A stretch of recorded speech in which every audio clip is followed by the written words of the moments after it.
Buenas noches, mi nombre es Luis Chatén, bienvenidos a Conectados. Amigos, llegó la Navidad y lo sé porque Maduro nombró a Elías Agua protector de Belén. La Navidad está aquí y también lo sé porque ayer corrió fuerte el rumor de que Rafael Ramírez estaba enconchado en el Polo Norte. ¿Quieren otra prueba de que llegó la Navidad? En República Dominicana tienen todo listo para jugar al amigo secreto. Y no digo más, si no me creen que llegó la Navidad, pues allá ustedes. Antes de continuar, permítame un servicio público. El equipo de producción del programa Conclusiones, conducido por Fernando del Rincón en el canal CNN en español, desea hacerles saber que no hay nada que temer, a pesar de que Fernando y Rafael Correa llevan hasta el momento 2 días y pocas horas discutiendo, eventualmente han logrado alimentarse y están bien. Vamos a chequear la señal de CNN en vivo, por favor. A ver si me escucha ahora mejor. ¿Me escucha mejor? No me escucho. Bueno, parece que esto va para largo. Es decir, cuando le conviene, si es para su beneficio, se está cortando. Si no es para su beneficio, cortando, no le entonces se escucho, censura, Fernando. expresidente Correa. Bueno, y ahí siguen. Lo importante es que se ven sanos y me indican que los signos vitales de ambos marcan condiciones estables. Fantástico, bien. Bien por ellos. El segundo a bordo en la plana mayor de la dictadura venezolana y hombre que se engomina y luego existe, Tarek El Aissami, hizo una importante declaración. Tenemos ya la Asamblea Nacional Constituyente y vamos a tener, Dios mediante, pueblo mediante, Que rendir cuentas ante la justicia internacional y la justicia venezolana, ¿no? Dios mediante, pueblo mediante, la reelección de nuestro hermano Nicolás Maduro como presidente de la República. Aplauden porque Maduro ejerce el actual periodo como dictador. Si para el segundo lo hace como presidente, entonces habríamos avanzado un poco. Bien. Ahora bien, ¿creen ustedes que Nicolás tenga chance de resultar electo en una inminente elección presidencial? La respuesta es solo si los otros candidatos son el diablo, Mandinga o un hoyo negro espacial. Bien, tomando en consideración los terribles resultados de la gestión actual, pregunto, ¿por qué el PSUV escogería a Nicolás Maduro como su candidato? Respuesta correcta. Al candidato oficialista no lo escoge el PSUV. Lo escoge ese señor que están viendo ahí. Correcto. Revisemos brevemente cómo va la conversación entre Fernando del Rincón y Rafael Correa. A ver si me escucha ahora mejor. ¿Me escucha mejor? No le escucho. Ahora sí, sí. A ver, que sí. vamos a hacer una pausa y lo arreglamos para que no haya ninguna... No, pero dígame. Excusa, la Quisiera que repita su último comentario. Le cortó pregunto, de nuevo. entonces, Dígame. se cortó de nuevo. Vamos a pausa mejor, vamos a pausa mejor, vamos a arreglar eso de la comunicación. no, ahorita La pregunta sí lo está ahí en la escucho. mesa Ahorita para sí lo la escucho. audiencia, para que quede... Bueno, eso no va a terminar esta noche, ¿eh? Créeme que no. Probablemente van a recibir el año nuevo en ese estudio. Bien por ello. Amigos, ayer corrió fuerte el rumor de que el embajador ante las Naciones Unidas y sujeto con pinta de tener un laboratorio en el sótano de su casa donde realiza experimentos con ratones, Rafael Ramírez, habría sido removido de su cargo en la ONU. Sorpresa ha causado en la comunidad internacional este reporte de la agencia de noticias Reuters sobre la destitución del embajador de Venezuela ante Naciones Unidas, Rafael Ramírez. ¿No les parece una tremenda ironía que, tomando en cuenta la dificultad de pronunciación que tienen, ambos nombres del susodicho comiencen con R? Rafael Ramírez. O sea, digo yo, qué alivio habría sido para ese señor llamarse Tocó Gómez. En fin, lo cierto es que el rumor de la salida de Ramírez del cargo fue tan fuerte que los rumores de rencillas entre Nicolás y Diosdado se pusieron celosísimos. Horas más tarde, Rafael Ramírez disipó las dudas y negó su destitución como embajador de Venezuela ante la ONU. No está fácil remover de la costra dictatorial venezolana a un hombre como Ramírez. ¿Pueden imaginar cuánto sabe el camarada? El tiempo que tomaría formar otro camarada que sepa lo que sabe Rafael. Bueno, ok, Rodríguez Araque también tiene que saber mucho ¿cómo se llama? Bueno, el Coco Sosa también es otro que seguramente maneja alguna información valiosa, pero bueno, que no cunda el pánico. Rafael Ramírez insiste, no ha sido removido del cargo. Es más, lanza una pullita con muchísima malicia desde su cuenta en Twitter. Quien me ataque a mí debe pensar un poquito, solo un poco, ¿por qué Chávez me tuvo 12 años a su lado? Pero, además, cuando estaba muriendo, solo llamó a 4 y yo estaba ahí. Así es que ningún advenedizo me puede venir con cuentos a mí. Vio a Chávez, venceremos. Bueno, algunos comentarios respecto a este tuit. Primero, que Chávez haya tenido a Ramírez 12 años a su lado solamente le convierte en cómplice del desmadre que atraviesa Venezuela. Luego, que cuando Chávez estaba muriendo, solo haya llamado a 4 personas y entre ellas Ramírez, le convierte en sospechoso. Claro, porque al final se murió. Bien, Chávez. Y finalmente, cuando señala que ningún advenedizo le puede ir con cuentos a él, queda muy mal porque durante años nada le impidió a él que nos viniera con cuentos a nosotros. En fin, veremos qué es cierto y qué no en relación a la destitución de Rafael Ramírez. Vamos a revisar una vez más la señal de CNN, solamente para salir de duda. Según la nueva gerencia de medios públicos, las pérdidas en los canales incautados en el TC... Que sigue muy mal la comunicación. Vaya. ¿Por qué no vamos a la pausa? Vamos a la pausa. Arregla la comunicación, Vamos a la seguimos conversando. Ahí siguen. Qué cosa. Bien, amigos conectados, se genera desde las instalaciones de Noxo Studios en la ciudad de Miami, en una producción de Ángela Furió. A ver, para el 20 de febrero del año 2015, pesaba yo unos 10 kilos menos, el precio del dólar rondaba los 14 bolívares y tenía yo también un programa de radio. Esa mañana, muy lamentablemente, comentaba de esta forma el arresto de Antonio Ledesma. ¿Qué mayor tortura para una persona inocente que pasar un solo día en prisión sin haber hecho nada? Para su familia. Yo anoche, en medio de la rabia que me produjo todo lo que está pasando acá, no le quitaba la mirada a mi hijo, que está por cumplir un año. Y yo no podía dejar de pensar en los hijos de Leopoldo. No podía dejar de pensar en Mitzi, la esposa de Ledesma. Yo ayer tuve la fortuna, esta madrugada, tuve la fortuna de despertar al lado de mi esposa. Mitzi no pudo hacer lo mismo. Probablemente ni durmió.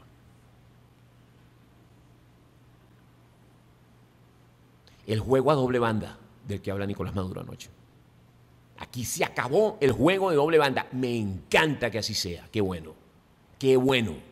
Porque se habla de paz y lo único que se está sembrando es guerra. Yo a lo único que le tengo miedo a esta hora es a la guerra entre venezolanos. A lo único.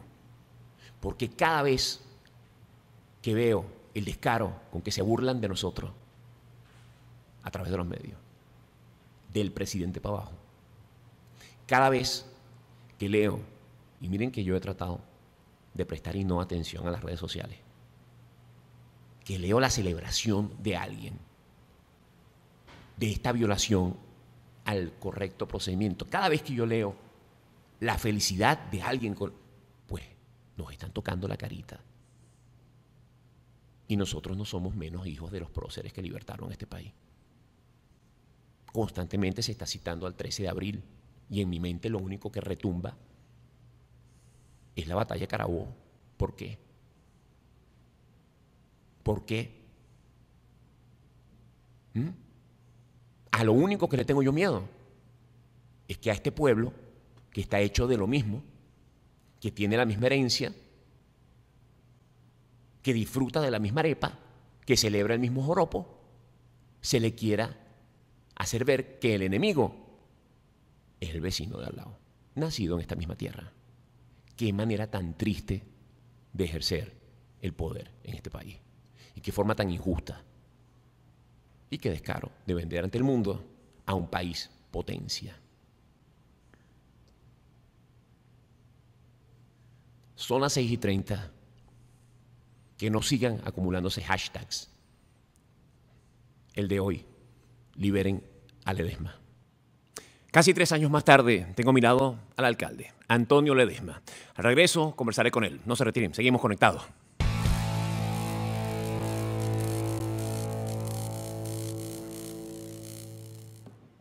En junio de 2016 me fui de Venezuela. Alejarme físicamente de mi país en plena instauración de la dictadura de Nicolás Maduro no fue una decisión fácil. Llegué a Miami junto a mi esposa, nuestros hijos, Ximena Victoria, Luis Ignacio y un polizón que viajó cómodo en la barriga de su mamá, Sebastián. Al mes comencé a producir un programa de televisión. Primero vivimos en un apartamento prestado, vimos decenas de casas antes de mudarnos, sacamos licencias de conducir, como buen padre, pues ahora manejo una van. En septiembre nació Sebastián, nos mudamos a una casa. En diciembre trajimos a Tecla. En febrero de 2017 puse una pausa a mi carrera en radio. Viajé incansablemente por el mundo hasta julio, cuando presenté la última función del show Todo Gira. Y paré. La incertidumbre tocó a mi puerta. ¿Qué sigue? ¿Cómo reenfoco mi espacio de cerca y lejos? Tocó reiniciar mi sistema, descargar lo viejo y volver a cargarlo todo. Nuevamente.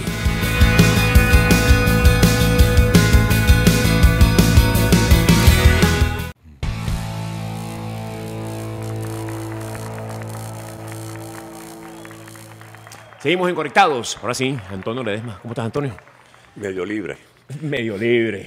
Pero qué gusto verte. Igualmente. Qué gusto verte. Bueno, Mira. más gusto vamos a tener cuando nos reencontremos allá otra vez en Venezuela, en Caracas, o en cualquier ciudad de nuestro querido país. ¿Cómo te sientes hoy día? Además, bueno, primero la noticia, pues todos la celebramos en una forma incondicional, pero te sientes abrumado por los afectos que has recibido en estos días desde que saliste y nos diste a conocer que estabas en esta media libertad. Yo diría que fortalecido. Y eso, por supuesto, ayuda a uno experimentar lo que tú debes haber sentido cuando saliste ya como exiliado, ¿no? Porque no es lo mismo salir a hacer una presentación para luego retornar a Venezuela que tener que cruzar los cielos de la patria para consciente de que te vas a quedar por un tiempo indefinido en el exterior. Yo salí con sentimientos encontrados, porque cuando crucé ese puente y pisé el territorio colombiano, me sentí libre, me sentí ya en libertad, pero al mismo tiempo el dolor de patria, ¿no? Claro. Que estás dejando tu tierra, lo que representa todo para ti. Pero a la hora de evaluar lo que hice, me digo a mí mismo que es lo correcto, no tengo remordimientos de conciencia porque creo que soy más útil a la lucha que estamos dando en Venezuela, liberándome de ese secuestro del que fui víctima por más de 1000 días. Te quiero preguntar, ¿cómo ha sido el contacto que has tenido con los venezolanos en Colombia, con la gente que te ha recibido en España y aquí en los Estados Unidos? Muy emotivo, mucha solidaridad. Anoche llegué al aeropuerto de Miami y saliendo, no sé, yo estuve en Caracas, estuve dónde, porque gente tocando corneta, gente que se paraba, bajaba el vidrio, sacaba el brazo y la mano y saludaba. Y así ha sido en todas partes. Y no solamente de los venezolanos que están en el exilio, sino también de la gente que nos recibió en Colombia. Ese abrazo que me dio el funcionario de inmigración, todavía lo siento aquí en la espalda, el abrazo de ese ciudadano colombiano, que cuando me dijo, está usted en tierra colombiana, usted siéntase libre, cómo nos recibieron en España. Y estoy hablando desde el más humilde trabajador de inmigración o del aeropuerto de España, hasta el mismo presidente Santos, que me llamó por teléfono, estando yo teniendo media hora ya en Colombia. Luego me recibió ese mismo sábado cuando llegué a Madrid, me recibió bajándome del avión, estaba ahí una persona esperándome, me pasó el teléfono al presidente Rajoy, que me invitó a ir a la Moncloa y me recibió junto con mi familia a la 1 de la tarde y tuvimos una larga conversación. Y ahora aquí en Estados Unidos vine a una reunión específica con el secretario general de la OEA. Hicimos una reunión muy satisfactoria con 11 embajadores, sobre todo de los países que integran el Grupo de Lima, hablando siempre de cuál es la salida para conjurar esta terrible crisis que está viviendo Venezuela. Y en estos días que está por darse el diálogo tan cacareado en la República Dominicana, ¿cómo analizan en la OEA, en el seno de la OEA, el mismo planteamiento, el que se vaya a realizar esta reunión? O sea, ¿qué expectativas tienen de lo que va a pasar ahí? Bueno, hay distintos enfoques cuando uno habla con los embajadores. Desde luego que ellos aceptan nuestra reflexión cuando definimos lo que tenemos en Venezuela, que no es un simple gobierno, que en una democracia se puede sustituir, si el gobierno es malo, la gente quiere darse a otro gobernante, lo hace, esa es la virtud de la democracia, pero en Venezuela lo que tenemos es una narcotiranía, una gente que está aferrada al poder. El secretario general Almagro, muy firme en sus convicciones, de que más que un diálogo lo que hay que promover es una transición, una negociación para definir los términos de la salida de Maduro y que en Venezuela se puedan organizar unas elecciones realmente transparentes, limpias, con la modificación estructural del sistema electoral venezolano y con la presencia de una calificada observación internacional que garantice la transparencia de ese proceso que se pueda dar en los próximos meses.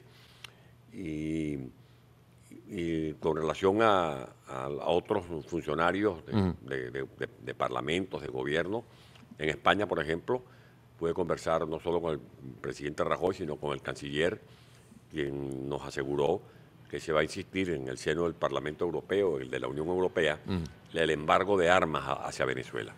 O sea, impedir que los gobiernos europeos le sigan vendiendo armas al régimen de Maduro, pues estas son las armas que han usado para castigar a un pueblo que ha querido protestar contra todos los problemas que a diario padecen las familias de nuestro país. Ahora, pero miran con buenos ojos la realización de este diálogo en la República Dominicana, en el seno de la OEA. ¿Tiene expectativas? Bueno, ¿Cree que se va a llegar a algo? No, lo que coincidimos en la manera de interpretar este diálogo, el secretario general y yo, en el sentido de que eso más que un diálogo es un monólogo. Y no es que uno sea opuesto al diálogo. Desde que en mis tiempos de dirigente estudiantil uno siempre dialogaba. Si ibas a hacer la elección de la Junta Electoral para avanzar en la designación de la dirigencia estudiantil, tú ibas a dialogar con las distintas fuerzas que competían dentro del liceo. Y si eres gobernante, tú tienes que dialogar con los sindicatos, tienes que dialogar con los gremios, tienes que dialogar con las juntas de vecinos, con las comunidades. Cuando vas a discutir el presupuesto, siempre hay diálogos y si llegan a acuerdos, hay gente que reclama, no, yo quiero una escuela, no, yo quiero un parque, no, yo quiero que se asfalten las calles, no, yo quiero que se mejore la iluminación. Siempre hay esos debates. Ahora, una cosa es dialogar y otra cosa es una parodia de diálogo. Porque lo que se comenzó mal en República Dominicana el año pasado, yo me atrevo a decir, sin querer hacer el papel de pájaro de mal agüero, que va a terminar mal.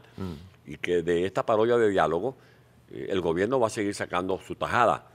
Porque en una negociación, en un diálogo, las partes discuten y lo lógico es que cada una de las partes que van a hacer un diálogo para buscar la solución a un problema, cada quien salga con algo debajo del brazo. Lo que ha ocurrido, y lo sabe la gente que me escucha, yo no estoy aquí hablando mal de nadie, simplemente trato de ser verídico cuando hago estas reflexiones en voz alta. Ese diálogo del año pasado, todas las cartas las ganó el gobierno, mientras que la oposición entregó el referéndum revocatorio, suspendimos la marcha de protesta hacia Miraflores, no se hizo el juicio político a Nicolás Maduro en la Asamblea Nacional, la Asamblea Nacional no designó el nuevo CNE como debió designarlo, no se desarman a los grupos violentos. El asesinado, más de 130 ciudadanos. Lo que reina es la impunidad. Estamos hablando no solamente de los 130 venezolanos que murieron en este año. A eso hay que sumarle los que están muriendo por asesinatos a manos de Lampa, los que mueren por desnutrición, los que mueren como este señor Adrián Guacarán, que todos recordamos que cuando niño le cantó al Papa en su primera visita a Venezuela, que muere porque no había medicina. Bueno, esas son las cosas que uno debería colocar en un debate. Y fíjate que de los puntos que siempre se hablan, que el tema de la liberación de los presos políticos, hay más presos políticos desde que se inició ese diálogo. Del canal humanitario, el gobierno se ríe y dice que en Venezuela no hay crisis humanitaria y que no aceptan que se esté pidiendo apoyo de la comunidad internacional. La separación de poderes, eso sigue en el limbo. O sea que el gobierno ha ganado tiempo, ganó tiempo. Maduro sigue en el poder de la manera más insólita, en un país que está devastado. Con un montón de gobernaciones y ahora con un montón de alcaldías que están por llegar también. Nadie se explica cómo alguien que es rechazado por el 85% de los venezolanos pueda salirse con las suyas en una elección regional de gobernador. Solamente con trampa, que es la misma trampa que se aplicó al momento de elegir la Asamblea Constituyente el pasado 30 de julio. Ahora, este tiempo que estuviste preso, Antonio, ¿recibiste mensajes de gente de gobierno? ¿Se te acercó en algún momento a prisión a conversar contigo, gente de gobierno? O sea, ¿tuviste la oportunidad de conversar con alguien del otro bando, del otro lado? No, yo siempre fui en eso, no acepté participar en ningún diálogo, porque consideré que más que un diálogo lo que hay que hacer es una negociación con condiciones donde nunca se vayan a pactar las ideas ni se juegue con la conciencia de los pueblos. No tuve ningún contacto. El último contacto que yo tuve con Maduro fue el 18 de diciembre del año 2013, cuando fui como alcalde reelecto y hablé en nombre de los alcaldes de Venezuela en el Palacio de Miraflores. Seguramente a Maduro no le gustó lo que le dije esa tarde cuando me referí a los hechos de corrupción que ahora reconocen dentro de PDVSA, cuando hice referencia a lo que ya es del dominio de la opinión pública del mundo. Pero un momento, por qué crees tú que están reconociendo estos temas de corrupción en PDVSA? O sea, toda esta cuestión de meter preso a los Hoyos del Pino y al otro... Es un canibalismo entre ellos. Es un canibalismo porque así terminan las bandas. Las bandas, porque en Venezuela lo que gobierna es una banda. Las bandas terminan matándose por el botín y terminan inculpándose unos a otros. Pero uno de los dos lados va a prevalecer. Bueno, o terminan desgarrándose, porque eso va a ser como un golpe tucuyano. Usted es un bandido, usted también. Usted es un ladrón, usted también. Tú robaste y tú también. Eso es así va, porque me imagino que Ramírez, como lo dijo hoy, en una información que corre por allí, amenaza con prender el ventilador. Y Ramírez debe saber mucho, porque Ramírez fue el que manejó PDVSA por muchos años, desde aquella infeliz frase de la PDVSA roja rojita. Sí. Pero fíjate, yo voy un poco más allá. A mí todo esto que ha pasado en las últimas 24 horas, más bien me asoma como una situación donde ellos se están lavando la cara, están intentando como demostrar, Tarek Williams sabe que hay una persecución a la justicia, que este es un gobierno que efectivamente está desenmascarando a los corruptos con los cuales ellos no tenían ninguna relación durante los últimos 18 años, por el amor de Dios, y más bien me aproxima a mí a la idea de que puede haber una elección presidencial muy pronto. Yo creo que la gente pudiera tener ese propósito, pero creo que la ciudadanía en Venezuela y en el mundo no son tan ingenuos para llegar a creer que lo que priva en Maduro y el fiscal impuesto es la voluntad de hacer una labor de asepsia ante esta descarada corrupción que ha devorado el presupuesto nacional, porque así como estábamos hablando ahorita de la gente que pasa hambre en Venezuela o de esos miles de niños que acusan de desnutrición porque no consumen calorías, el salario mínimo actualmente, Luis, en Venezuela es equivalente a $4. O sea, es un salario paupérrimo, estamos hablando de unos 15, 14 centavos diarios. Ese es el salario, incluso por debajo del salario cubano, por debajo del salario que se recibe en Haití o de cualquier pueblo africano que esté en situación de subdesarrollo atroz. Bueno, mientras eso ocurre en Venezuela, que la gente no puede comprar sino el 4% de la canasta alimentaria con ese salario, mientras el bolívar pierde poder adquisitivo en más de 96%, un bolívar que hace un dólar, por ejemplo, hace 6 meses costaba 8.000 bolívares. Hoy está costando más de 100.000 bolívares. Esa es la hiperinflación. Entonces, mientras eso ocurre, esta gente tiene en sus cuentas bancarias miles de millones de dólares. Se habla de un robo de más de 300.000 millones de dólares que están en instituciones financieras del mundo, que en algún momento van a tener que ser localizadas para repatriarlas a nuestro país. Y la gente sabe que en esa orgía financiera, en ese casino financiero, porque convirtieron el Banco Central, el Ministerio de Finanzas y Caribe en un casino financiero para hacer sus orgías, participaron unos y otros.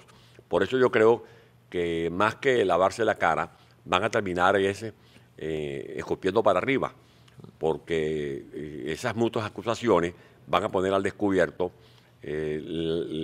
hasta dónde llega la profundidad de esa cloaca en que han convertido las instituciones públicas del país. Bueno, ustedes no se retiren. Seguimos con Antonio Ledesma, aquí mismo, conectados.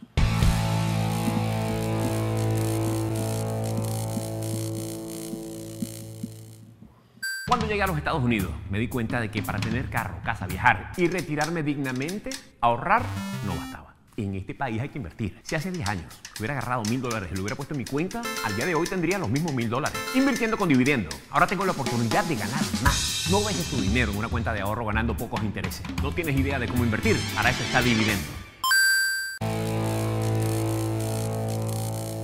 Seguimos conectados. Hoy transmitiendo para TV Venezuela, Vivo Play, con Antonio Ledesma. Mira, Antonio, este es un momento realmente difícil para el ciudadano, en el sentido de que, bueno, tú bien lo sabes, pues la gente siente como una desilusión, una decepción, una desorientación tremenda.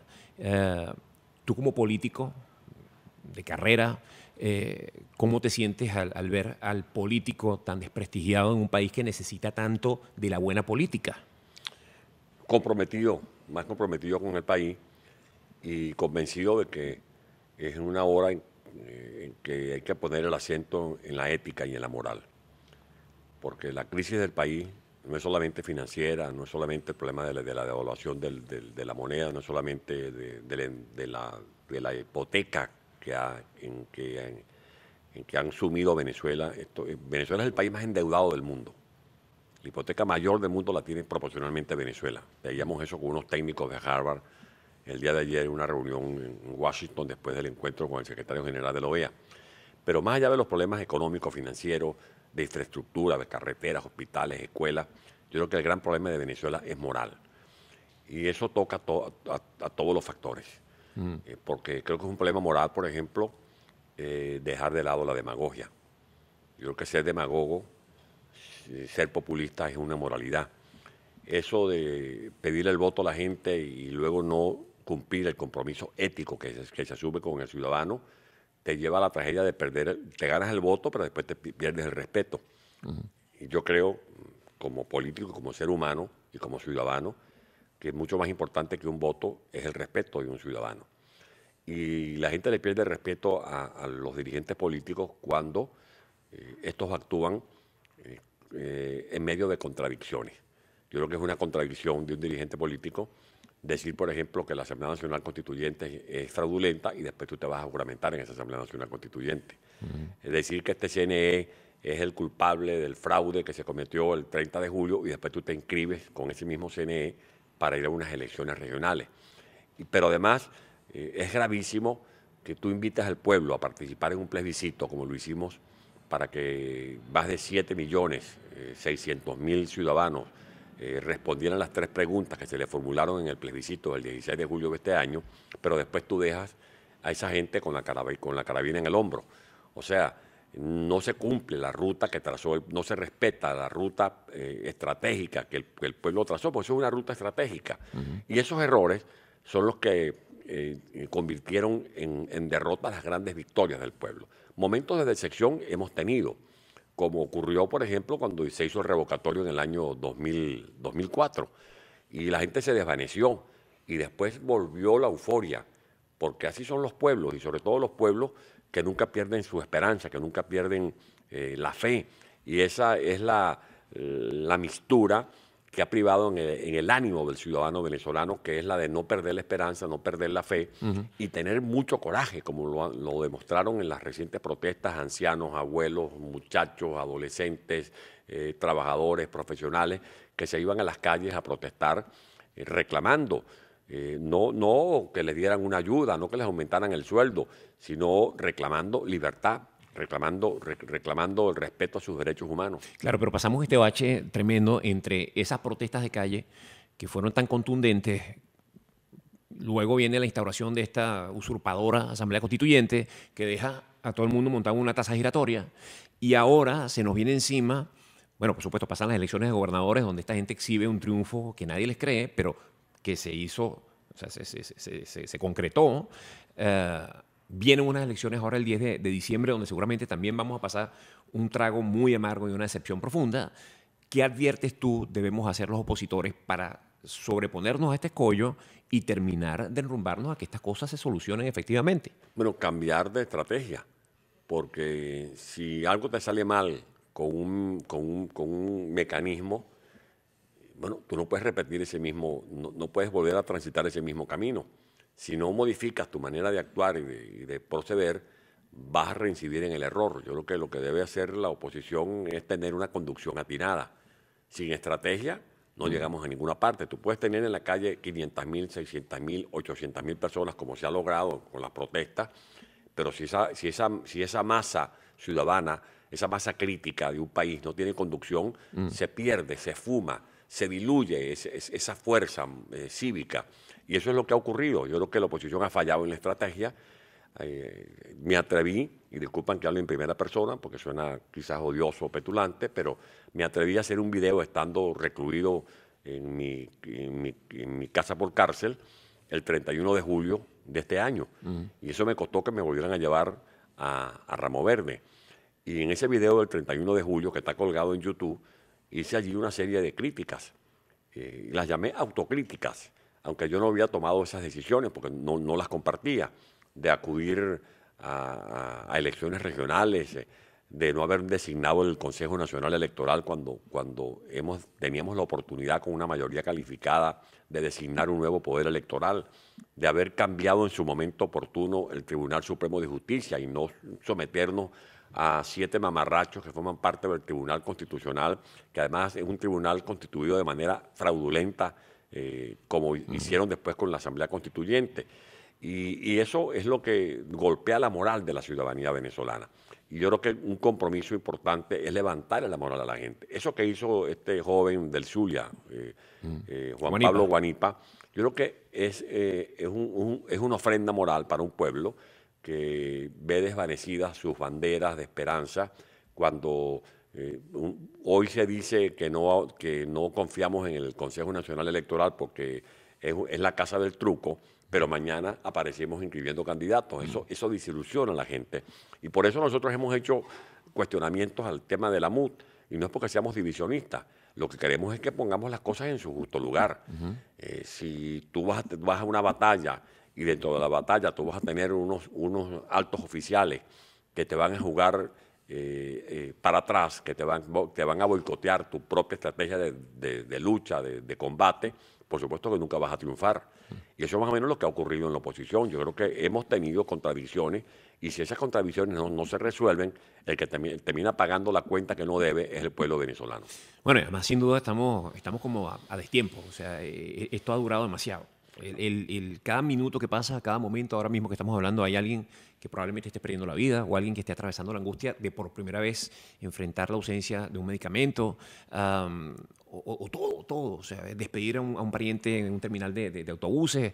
O sea, la desgracia tiene tantos colores, tristemente, tantas tonalidades de grises y negros en nuestra Venezuela que uno podría pasar la noche hablando de esto. Pero quería preguntarte, ¿en qué forma te afectó el paso por Ramo Verde? O sea, si cierras los ojos y te trasladas a esa celda donde estabas, ¿en qué pensabas? ¿En qué forma te cambió, si es que te cambió de alguna manera?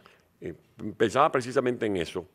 Yo te debo decir, sin querer aquí aparecer con alardes de superhombre, lo primero que me puse fue controlar la nostalgia y la melancolía.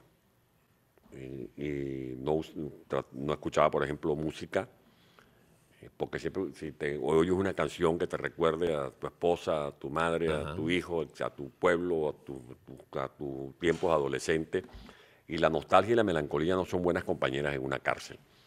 Tú tienes que ser amigable con la soledad. Y como dice la canción, todos los días, o la soledad. Tienes que aprender a hablar hasta con los animales. Yo tengo escrito algunas cosas que estoy pensando si las publico, donde narro mis conversaciones con una cucaracha.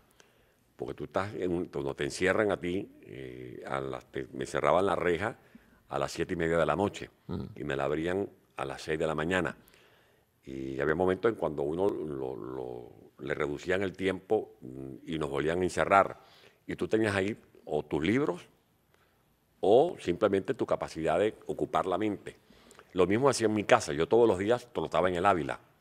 Y tú me dirás, bueno, pues ¿cómo estás? Estoy llegando del Ávila, porque yo caminaba todos los días, en la mañana 1:30, y luego en la tarde repetía por lo menos 1 hora. ¿En tu casa? En mi casa, en el mismo apartamento, porque nunca me dejaban salir del apartamento.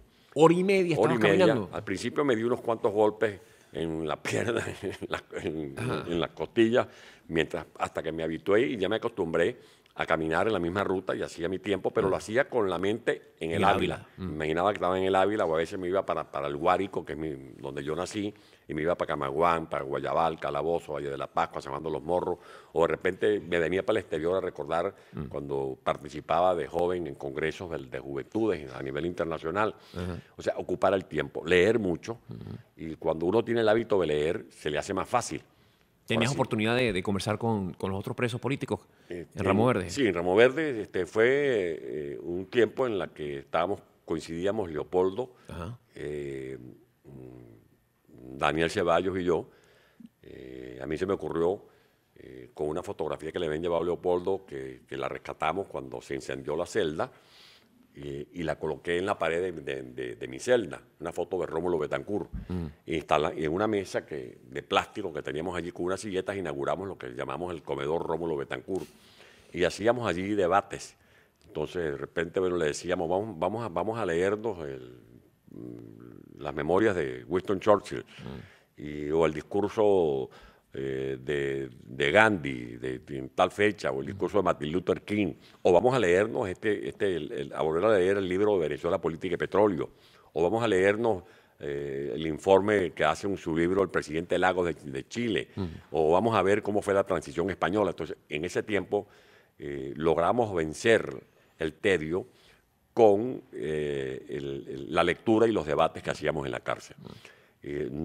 La alimentación cocinábamos a veces nosotros mismos, hasta que llegó la etapa más cruel, que fue la etapa en la que se restringieron el ingreso de libros, el ingreso de alimentos, y estos últimos días en los que me volvieron a llevar para Ramo Verde fueron días, un trato muy hostil, fue totalmente diferente. ¿Fuiste torturado en alguna forma, Antonio? No, a mí esa pregunta me la hacían las fiscales del Ministerio Público cuando nos visitaban en la cárcel.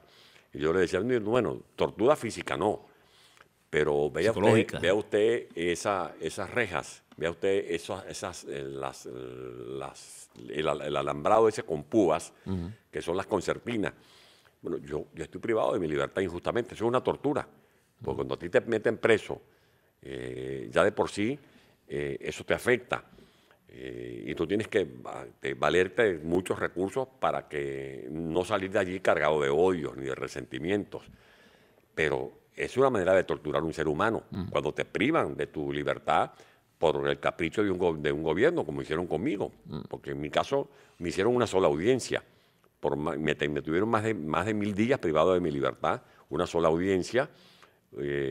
Las pruebas eran falsas, absolutamente falsas. Yo me enteré días después que llegué a Ramo Verde que la fiscal Luisa Ortega Díaz se enteró de mi detención cuando vio el caso por televisión. Imagínate tú. Porque ellos pasan por encima de todo el mundo. ¿Y qué opinión te merece el cambio el giro que dio Luis Ortega Díaz? Bueno, yo creo que así como hay muchos venezolanos que antes votaban por Chávez o por Maduro y ahora no votan, eso también vale para un alto funcionario. ¿Pero tú crees que las responsabilidades que ella pueda tener también durante su larga, extensa gestión deba pasar por debajo de la mesa? No, yo creo que ni ella misma se lo ha planteado. Yo creo que ella sabe que tiene que estar sometida a un examen de su conducta, de su desempeño.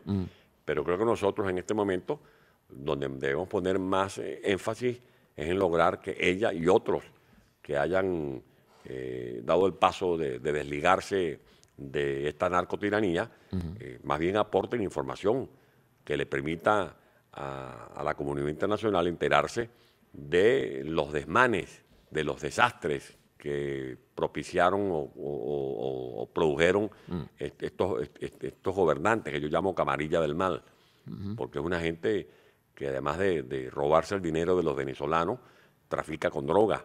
¿Cómo interpretas tú la forma en que el propio Nicolás Maduro comunicó al país tu salida de Venezuela? Porque fue prácticamente una celebración. El hombre casi que lanza globos. Bueno, lleva el vampiro. Bueno, ¿qué es eso? Imagínate, yo nunca le he respondido esos agravios. Yo pudiera decirle, si me quisiera colocar en el mismo plan, decirle que fue que Batman se le escapó de la baticueva. Pero un país que está en esta desgracia, lo lógico es que vea a sus gobernantes actuando en concordancia con la crisis que está viviendo el país. Entonces tú ves cuando Maduro se le dice, por ejemplo, que los venezolanos han perdido 8 kilos de promedio en talla, que más de 300.000 niños están desnutridos, que hay gente que está buscando basura o rebuscando comida en la basura en la calle. Maduro lo que hace es chiste y habla de la dieta de Maduro, coge eso como a chiste. No se pone a bailar merengue. Y no nos olvidemos que mientras están matando estudiantes en las calles de Caracas o de Barquisimeto, de Maracaibo o de San Cristóbal, estado Táchira, Maduro estaba bailando cumbia en una tribuna. Ese es el tipo de gobernante que forma parte de ese maleficio del populismo que le hace mucho daño a los pueblos. Y de eso que tenemos que librarnos nosotros de cara al futuro. Decirnos a nosotros mismos, como ciudadanos, que nunca más vamos a colocar en el solio presidencial del país a alguien que no esté comprometido moral y éticamente con los valores, con los principios, lo que es realmente una democracia. Al regreso te pregunto por Lorenzo Mendoza. Ya estamos de vuelta, seguimos conectados.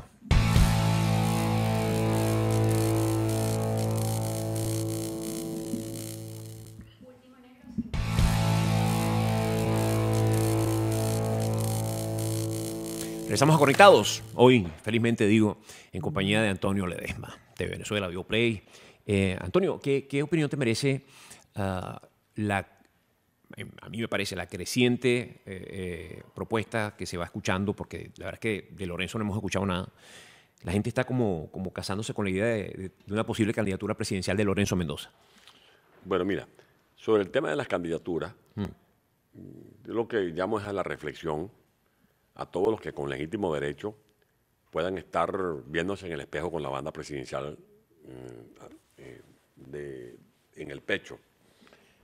Porque puede ocurrir como esos cazadores que sacan sus escopetas y salen a cazar un oso y van caminando discutiendo quién se queda con la piel del oso, cómo se reparten la piel del oso.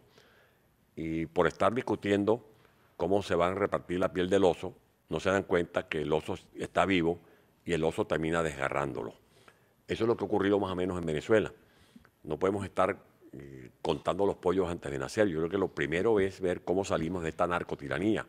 Porque si estuviéramos en un país donde se respeta la Constitución Nacional y más allá de las irregularidades simples, ordinarias, que se puedan detectar en un sistema electoral, tú dices, bueno, están planteadas las elecciones para tal fecha, pero eso no es Venezuela. En Venezuela no hay un gobierno, en Venezuela hay un régimen que, además de dictatorial, autoritario, es un régimen coludido con el narcotráfico y con el terrorismo. ¿Pero cómo crees tú que se sale de la narcodictadura?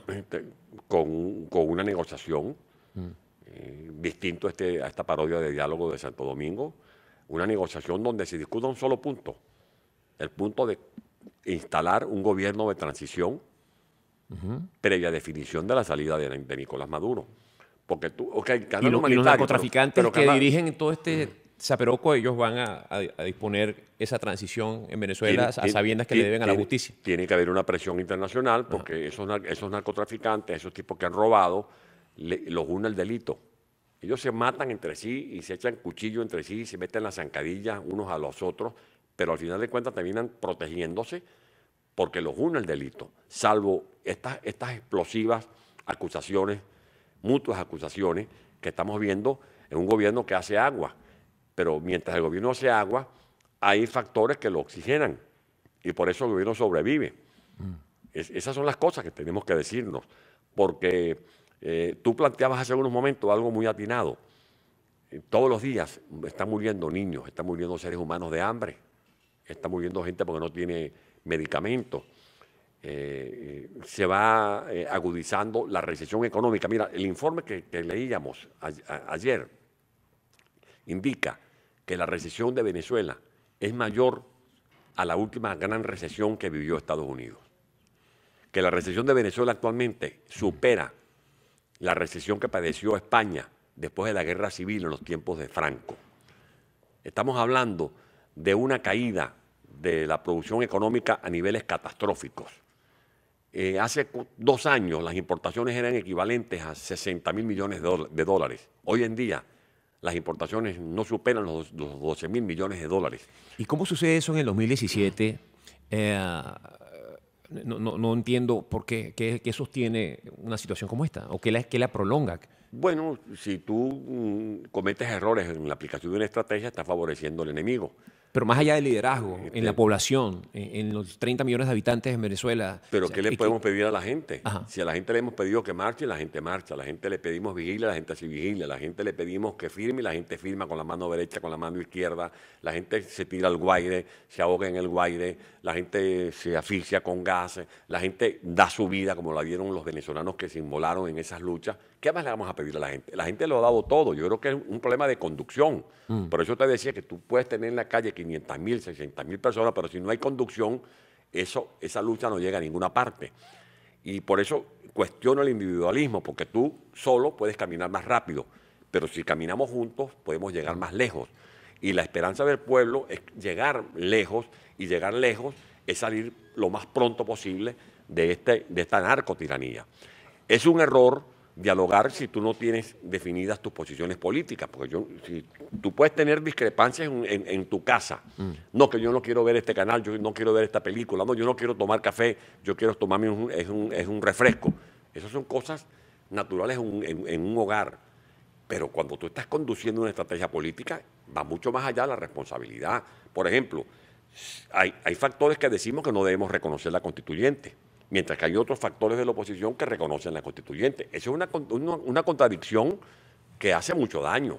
Hay factores de la oposición... ¿Y cómo se dirimen esas diferencias? Poniendo las cosas en su justo lugar. ¿Quién las pone? Definiendo con quién estamos y qué queremos para Venezuela.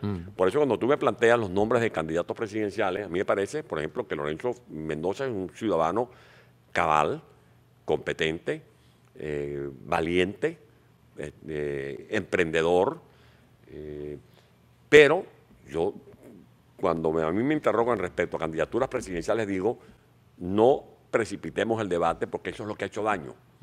Los egos, masajear los egos. Hay dirigentes con un volumen de ego que si tú reúnes 5 o 6 dirigentes en el Estadio Olímpico de Caracas no caben. Claro, no pero caben más allá de que Lorenzo quiera o no, porque no lo ha dicho, no lo ha manifestado, es la visión que tiene la gente de que puede un personaje bajo esas características ser una opción para Venezuela. Es que tú puedes postular a Simón Bolívar si lo revives como candidato presidencial. Y aún con Simón Bolívar de candidato presidencial, con un gobierno que hace fraude, no le ganas unas elecciones. ¿Tú crees que Maduro realmente ganó 18 gobernaciones? Si ponen esas elecciones para febrero, ¿qué hacemos? Bueno, sería un tirano como que tú te tires un barranco, porque de aquí a febrero tú no vas a cambiar toda la estructura del sistema electoral venezolano. Habría que dejarlos a ellos que vayan solos. Pero bueno, ¿cómo sería convalidar a un dictador? Pues entonces ahí sí le vamos a lavar con cepillo, jabón y trapo la cara a Maduro, que dirá, mire, aquí fíjese, aquella le hicimos elecciones y yo gané otra vez la ratificación del pueblo en la presidencia de la República. Y vamos a elecciones y que compita quien quiera competir mañana, Lorenzo, Fernando, Manolo, quien quiera. Que Antonio. No, a mí no. Yo no lo descarto, pero no me precipito, porque creo que lo más importante, y lo digo con el corazón, con mi responsabilidad moral, no es un dicho para aparentar ficticiamente una posición política. Yo creo que lo que hay es que presionar para que se dé ese cambio, y si vamos a unas elecciones, tiene que ser unas elecciones donde se confirme el principio de un ciudadano, un voto, y que no se virle el recurso más importante que tiene un ciudadano en una democracia, que es el voto. Hay gente pobre que no tiene otra cosa que su voto.